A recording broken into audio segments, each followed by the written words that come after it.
Nick Grimshaw, very good to see you. Hi, nice to see you. I've gone for a slightly sort of dressed down, Yes, Radio 1 cool look. I like it. I definitely like it. I like being interviewed by someone in a trainer. Yeah. Could I get away with it? Yeah, definitely. Do you never do relaxed? I try to occasionally. It's difficult Yeah. if you're news. You kind of have to have a little Yeah, bit you of have to. Yeah. seriousness. You still, I think you retain your newsiness. Do you think? Yeah. Okay. Yeah, Are definitely. you ready to be interviewed? I'm ready. Okay. I'm going to ask you to count us down, please. Okay. 5, 4, 3, 2, 1. Okay.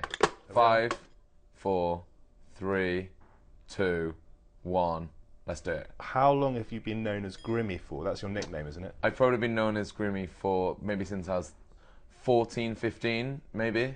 Were you a personality growing up?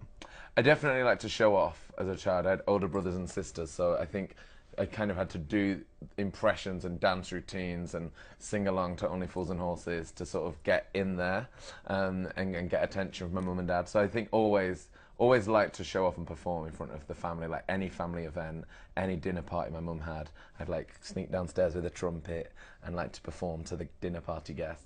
How would you describe yourself now? Loud,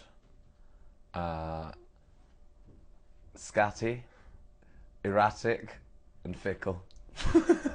We've got to bust a myth Yes. on 5 Minutes With. Mm-hmm. I've read that you got a first-class degree from Liverpool, and this is not true. This is not University. true. This is a false. I went to the University of Liverpool because I wanted to do media, and my dad was like, "Oh no, you can't go to university and do media. It's a waste of time. You need to go and do a business degree or a law degree." So I didn't want to do that because my brain doesn't work like that. So I convinced him to do a 50-50. So the only place that did joint honours was at Liverpool Uni. So I did on this course. So I did media and business together, which I thought was a good deal. And I did really well in the media bit, and then in the business half, I was awful, like failing every term because macroeconomics screwed me over and I didn't get it. So I definitely didn't get a first. I don't even know what I really got. I don't know. I think I maybe got a 2-2. I never really went to pick it up because I was already working when I'd finished. Now, the new breakfast host Yes. of Radio 1, Uh-huh. what breakfast show did you listen to growing up? I listened to Sarah. The one that I remember being obsessed with is Sarah Cox. I listened to Zoe Ball, but I remember being like excited about putting the radio on to hear Sarah Cox and like having her on the way to school. How good are you in the mornings? I'm okay in the mornings actually. I think my brain works much better in the morning. I always have better ideas, and I feel like everything just like works a bit snappier in the morning. I find that as the day trails on, it gets worse, which is ideal because I'm doing a nighttime show at the moment. But yeah, I think I'm fine. I never find it hard to get up. I find it hard to leave the house. How do you want to change the show from how Chris Moyles does it? I want to retain loads of stuff that Chris has because I want it to. It feels really free and really fun and never too planned, and it feels real. So I want to retain all of that. I'd like to play more songs, and I don't know.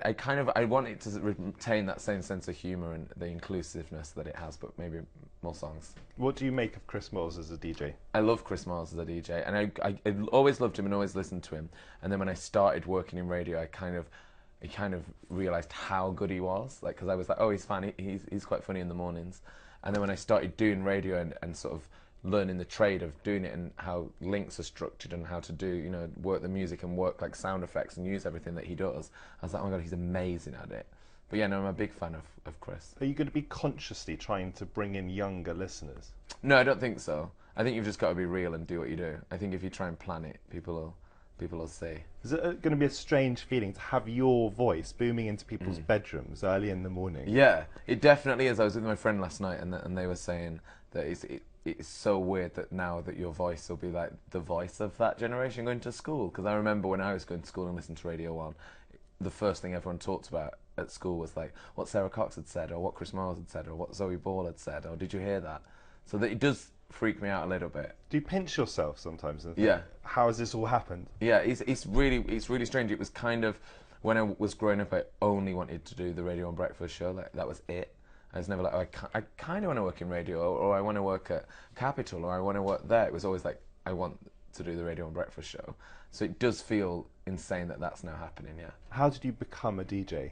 very quickly? I very quickly I became a DJ by doing work experience at record labels and plugging labels, and then I did student radio, and then I did work experience at radio stations. How much input will you have into what music you play on your show?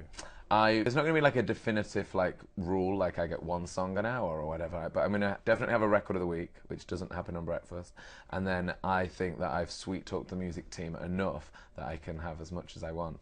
Favourite musician? Favourite musician ever? Favourite musician ever? I don't really have a favourite anything, but maybe Dr. Dre. That's 5 minutes. I've got a bonus question to Okay. ask you. How you've got lots of celebrity friends, haven't you? Yes. How did you become friends with Harry Styles of One Direction? Just from interviewing him.